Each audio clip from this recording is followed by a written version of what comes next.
Dalam segmen Pala Bola Misteri pada kali ini, kita nak cerita tentang perlawanan bola sepak yang telah menyebabkan peperangan.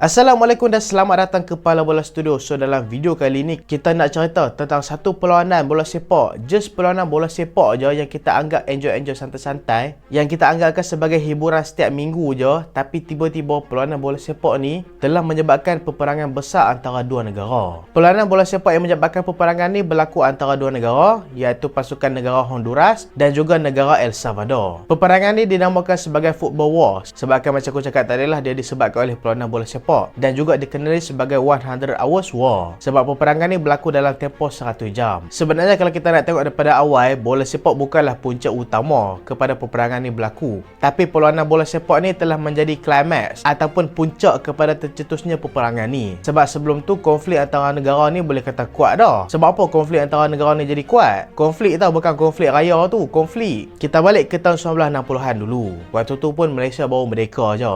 So jom kita mulakan cerita dia macam mana. Kalau apa nak tahu, negara El Salvador dan juga Honduras ni depa berjiran, duduk sebelah-sebelah je. Dan kalau nak compare daripada segi saiz negara, El Salvador ni adalah negara yang lagi kecil daripada Honduras. Bukan setakat lagi kecil, kalau nak compare dengan Honduras, Honduras ni 5 kali lagi besar daripada El Salvador. Tapi waktu era 1960-an, populasi penduduk dekat El Salvador yang lagi kecil daripada Honduras 5 kali tu, populasi depa ni lagi tinggi daripada Honduras tau. Waktu ni populasi orang dekat El Salvador mencecah 3.2 juta orang, sedangkan dekat Honduras ada 2.6 juta orang je. So disebabkan kepadatan penduduk, so bila ramai orang dekat sana, makin banyaklah persaingan, makin susahlah cari kerja, makin susahlah mereka nak buat kehidupan. So waktu tu terjadilah perhijrahan beramai-ramai penduduk El Salvador ke negara Honduras. Time tu tujuan mereka untuk berpindah ke negara Honduras adalah disebabkan mereka ni nak cari tanah untuk bercucuk tanam dekat sana. Menuju ke penghujung 1960-an, populasi penduduk negara Honduras, boleh kata time tu 20% daripada penduduk Honduras adalah imigran daripada El Salvador. So cukup banyak oleh time tu. Boleh katakanlah hampir sana jumpa orang El Salvador, hampir sini hanya jumpa orang El Salvador juga. Tapi punca masalah dia kalau aku baca cerita ni, aku tengok rakyat El Salvador sendirilah. Sebab mereka main negara orang, lepas tu mereka kurajang pula. Sebabnya rakyat El Salvador ni, mereka main dekat negara Honduras, mereka miliki tanah secara haram tau. Kebanyakan tanah yang mereka dapat ni adalah melalui proses yang tak halal. Ataupun haram lah, bukan tak halal daripada sisi agama, tapi tak halal daripada sisi kerajaan. Maksudnya mereka rampas lah, mereka tak tahu tu tanah siapa, mereka duduk lah macam tu lah kiranya. Dia lebih kurang macam satu pok tu lah kan, tak mau sebut lah nama apa dia. Duduk dekat tanah orang, lepas tu buat macam tanah sendiri pula. Lepas tu acah-acah terzalimi. Meluat aku. So waktu ni, punca utama pendapatan rakyat negara waktu tu adalah bercucuk tanam. So bila datangnya penduduk daripada negara El Salvador, mereka bercucuk tanam dekat negara Honduras, so menimbulkan jugalah ketidakpuasan hati daripada penduduk Honduras yang juga buat kerja yang sama. Tapi mereka ni dengki-dengki juga, tapi mereka marah sebab penduduk El Salvador ni ambil tanah secara haram. Dah lah main negara orang ambil tanah secara haram pula. So tadi kebanyakan rakyat Honduras, mereka ni menggesa kerajaan untuk gubal peraturan supaya lebih kurang senang cerita nak halau penduduk El Salvador ni balik negara mereka balik.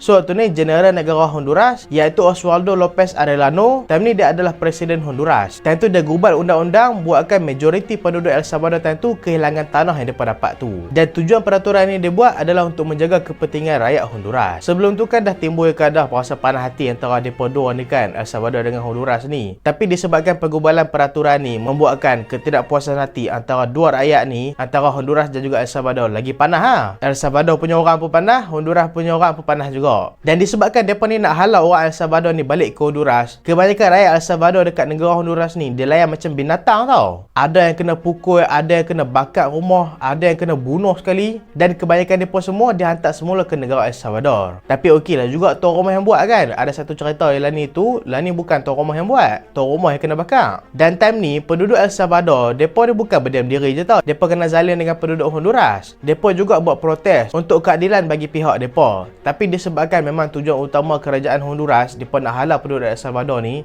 mereka pandang sebelah mata je. Bukan pandang sebelah mata, tak pandang langsung lah kes ni, mereka biak je. So waktu ni konflik daripada antara rakyat saja. Bila kerajaan Honduras tak ambil pandang benda ni, dia jadi konflik antara negara dah, iaitu konflik antara negara Honduras dan juga konflik antara negara El Salvador. Nak jadi cerita, waktu ni kelaikan Piala Dunia pada tahun 1969. Waktu ni perlawanan dalam grup stage tau. So El Salvador akan jumpa Honduras 2 kali. Perlawanan pertama dalam grup kelaikan pada 8 Jun 1969. Perlawanan pertama tu berlaku dekat Honduras dan waktu tu tuan rumah menang 1-0. Mungkin fan-fan El Salvador ni kebanyakannya fan Arsenal, mereka merasakan kekalahan mereka kepada pasukan Honduras tu kekalahan yang dirompak oleh referee. Bila mereka kalah, mereka tak boleh terima. Mereka kata mereka ni dirompak oleh referee. Tentu VAR pun tak ada. Tapi tentu rakyat Honduras pun satu juga. Rakyat-rakyat El Salvador yang main nak sokong tim mereka ni, dah lah tim mereka kalah. Lepas tu rakyat Honduras, mereka pergi bantai pula. Mereka pergi pukul pula penyokong-penyokong El Salvador tu. So time ni penyokong El Salvador dah panas dah. Mereka kata tak apa, tunggu mereka main dekat tempat kita nanti pula. 15 Jun 1969, perlawanan antara Honduras dan juga El Salvador sekali lagi. Tapi waktu ni berlaku dekat negara El Salvador. Malam sebelum perlawanan, bukan setakat mereka ni kacau penyokong El Salvador ni, mereka kacau hotel tempat tidur pemain-pemain Honduras, buatkan player-player Honduras ni tak boleh tidur daripada malam sampai pagi, dan membuatkan mereka ni keletihan dan tak boleh nak bagi fokus dalam perlawanan selepas tu. Dan memang terbukti dalam perlawanan tu, pasukan Honduras kalah 3-0 dengan El Salvador. Daripada menang 1-0 dekat home, tiba-tiba kena 3-0 dekat away disebabkan fan-fan El Salvador yang kacau malam tu. Nak tambah api lagi, negara El Salvador, aku rasa kalau aku baca balik cerita ni, El Salvador lah yang cari pasal. Dekat stadium kan kalau perlawanan antara negara, mereka akan naikkan bendera negara, betul tak? Bendera negara home dan juga bendera negara away. Bendera negara El Salvador mereka naikkan elok lah sebab mereka tuan rumah. Bendera negara Honduras, mereka letakkan yang buruk je. Mau pok-pok Honduras tak panas. Hang bayarlah kalau kita lawan, contohlah kita lawan dengan Indonesia, kalau mereka letak bendera Malaysia jadikan buruk, mau kita tak panas. Mau tak jadi gaduh. Dan habis perlawanan seperti yang dijangka, penyokong-penyokong El Salvador mereka balas balik, mereka pukul balik penyokong-penyokong Honduras, membuatkan waktu tu ramai cedera parah. Tapi mereka lupa, dekat negara Honduras ada banyak penduduk El Salvador, betul tak? Yang imigran ke sana. So waktu ni penduduk-penduduk Honduras yang tahu penyokong El Salvador ni dah pukul penyokong Honduras dekat sana. So waktu ni penduduk Honduras, mereka belasah, mereka pukul, mereka rompak dan mereka bakar kedai rakyat-rakyat El Salvador yang ada dekat Honduras. So kesian jugalah yang buat hal dekat sana. Tapi yang kena dekat sini. Kemuncak dia berlaku dalam satu lagi perlawanan playoff. Sebab dua perlawanan sebelum tu adalah dua perlawanan dalam group stage. Tapi dalam perlawanan playoff, mereka ni dijadualkan untuk bertemu sekali lagi. Macam sengaja je FIFA nak bagi mereka dua ni bergaduh. Kemuncak dia berlaku pada 26 Jun 1969. Game ni memang game hidup mati. Siapa menang dia boleh layak ke Piala Dunia. Dan dalam game ni, El Salvador menang 3-2 selepas extra time. Dan perlawanan ni memang panas lah. Jangan cakap banyak lah. Antara penyokong, antara pemain, semua ada sentimen masing-masing. Dan sehari selepas perlawanan tu berjalan, selepas El Salvador mengesahkan dan mereka ni melayakkan diri ke Piala Dunia, kerajaan El Salvador mereka ni memutuskan hubungan diplomatik dengan kerajaan Honduras. Dengan alasan 11,700 orang rakyat mereka dekat negara Honduras telah pun dizalimi. Dan disebabkan benda tu, Honduras takkan nak berdiam diri. Hang cuba bayang balik dia lebih kurang cerita macam ni. Hang tuan rumah, hang bagi kawan tu main tumpang rumah hang. Lepas tu kawan tu buat tik dengan hang. Tiba-tiba buat tik dengan hang panas lah hang tuan rumah kan. Hang nak halau lah dia tak mau keluar. Dia tak mau keluar, hang tabuh lah dia. Sekali hang tabuh dia, mak ayah dia mai. Mak ayah dia marah pasal apa hang tabuh dia. Lepas tu hang cakap lah, dia ni tak mau keluar daripada rumah hang. Lepas tu mak ayah dia marah hang pula kan. Patutnya mak ayah dia lah yang jaga anak dia. Dia lebih kurang macam tu. Patutnya negara El Salvador lah yang jaga kebajikan rakyat mereka sendiri. Dah lah rakyat El Salvador ni pindah dekat negara Honduras. Lepas tu rampas tanah secara haram pula. Dan disebabkan konflik berlaku antara dua negara ni, peperangan pun bermula. Waktu ni perang bukan perang biasa-biasa. Bukan perang pakai pistol ke apa, memang pakai jet punya. Waktu ni El Salvador memulakan peperangan dengan menyerang airport Honduras. Honduras pun balas pada hari yang sama, mereka serang airport El Salvador juga. Peperangan bukan saja berlaku dekat udara, berlaku dekat darat dan juga dekat air, yang menyebabkan lebih kurang dalam 3,150 orang terkorban, termasuk askar dan juga rakyat biasa.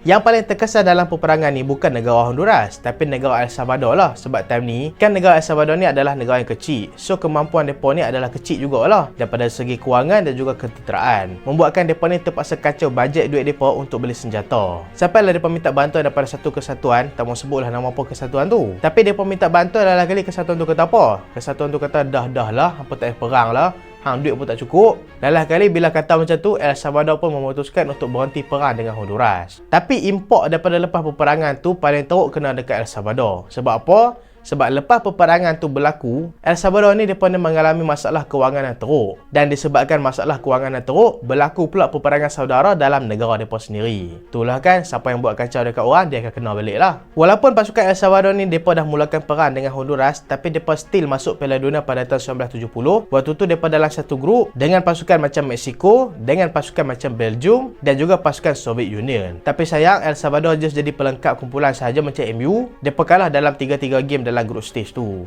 Akhirnya, selepas 11 tahun konflik berlaku antara negara dua ni, pada 30 Oktober pada tahun 1980, dua-dua negara ni telah bersetuju untuk sign satu perjanjian yang menandakan mereka ni berdamai. Namun perjanjian tu just atas kertas je lah. Still tak baik. Mereka ni still bermusuh. Tapi bila mereka dah sign benda tu, peperangan tak akan terjadi lah. So itulah cerita dia. Daripada masalah biasa-biasa, tiba-tiba melibatkan negara, lepas tu jadi pula perlawanan bola sepak. Aku boleh kata perlawanan bola sepak ni timing damai tak kena lah. Dia lebih kurang macam campak minyak dalam api yang dah panas. So api dah apa jadi, lagi boom lah. So itulah video dalam segmen pada kali ini. Dan terima kasih sebab tengok sampai habis. Jangan lupa like, jangan lupa share, jangan lupa subscribe. Aku Solehan. Assalamualaikum.